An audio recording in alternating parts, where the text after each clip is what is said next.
Kumusta po mga boss idol? Mapayapang araw po sa inyong lahat. Pag-usapan po natin yung ginawa ko pong video nung nasa Taiwan po ako. Marami po sa akin nag-message, nag-PM kung paano daw po mag-apply, kung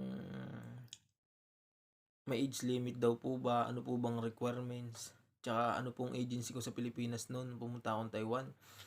Dito po sa video na ito, sa dulo, doon ko ilalagay yung detalye ng agency ko sa Pilipinas. Bali po nung nag-apply po ako doon, ang requirements ko pong daladala noon hiningi po sa akin na yung 3 years experience as a butcher. 8 experience naman po yung experience ko noon. Tapos po pasok po tayo doon at 8 experience po yun ay certificate employment po. Yun po yung hingin sa inyo, passport. Tapos po yung mga basic po na requirements, tulad po ng SSS, yan po, passport. Tapos po may nagtanong kung kailangan daw po ng in situ. Nung araw po yun, hindi ko naman po alam yung in situ pang yun, in situ TESDA, hindi ko po alam yun. Kasi 2019 ako nag-apply doon. Ang hiningi lang po sa akin ay ang Certificate of Employment, COE. Yun, no. Pero kung halimbawa na meron po kayo nung in situ at saka yung TESDA pong yun, siguro naman po ay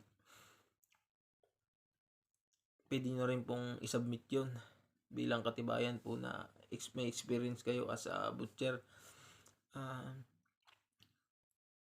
Yung age limit, hindi ko po sigurado kung may age limit. Hindi po kasi ako nagtanong nun.